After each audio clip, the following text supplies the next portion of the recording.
Mount Zion Music. The big big basta attack now. You don't know. Ya mukanya.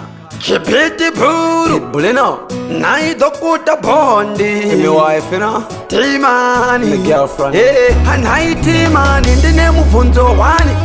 Kone vanu vanopikisa rudo zvakanga zviri nani. Kuti vadirite makateni sandi kutamba chikudo. Havati sunungure. Patakasunga takasunga. Patakasunga takasunga. Kunyangwe sadza nemunyu ndinorunga. Upenyu wese ndichirova tsunga. Chitsidzo chatakasunga takasunga. Patakasunga takasunga. Kunyangwe sadza nemunyu ndinorunga. Upenyu wese ndichirova tsunga. Haezi longu ndina yepiritu. Ndikati ndomudawo nditi yaidu. Chimwe vese zvinozotevera. Veya handisi kukunyebera. Ndakamupfekera mumapapiro. Lavuine eneji semutoriro. Ndakamupfekera mumapapiro. Nyangwe vachindiona kunge sonumire. Patakasunga takasunga. Patakasunga takasunga. Kunyangwe sadza nemunyu ndinorunga.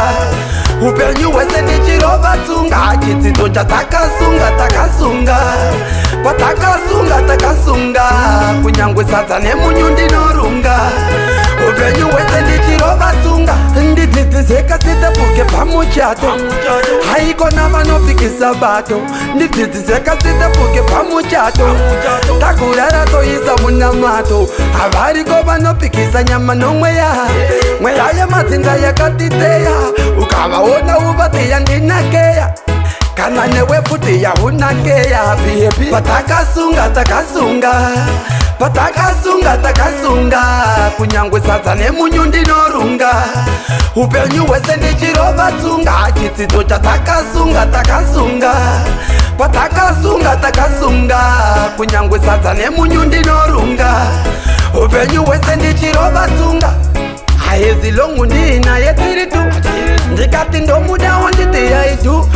Chimwe vese zvinozotevera. Veya handisi kukunyebera. Ndakamupfekera mumapapiro. Lavuine eneji semutoriro. Ndakamupfekera mumapapiro. Nyangwe vachindiona kunge sonumire. Patakasunga takasunga. Patakasunga takasunga. Kunyangwe sadza nemunyu ndinorunga. Upenyu wese ndichirova tsunga. Chitsidzo chatakasunga takasunga. Patakasunga takasunga. Kunyangwe sadza nemunyu ndinorunga. Upenyu wese ndichirova tsunga. Ndidzidziseka sitepuke pamuchato. Haikona vanopikisa bato. Ndidzidziseka sitepuke pamuchato. Takurara toisa munamato. Havariko vanopikisa nyama nomweya. Mweya yemadzinza yakatiteya. Ukavaona uvatiya ndinakeya. Kana newe futi ya unakeya baby. Patakasunga takasunga. Patakasunga takasunga. Kunyangwe sadza nemunyu ndinorunga. Upenyu wese ndichirova tsunga. Chitsidzo chatakasunga takasunga. Patakasunga takasunga. Kunyangwe sadza nemunyu ndinorunga. Upenyu wese ndichirova tsunga.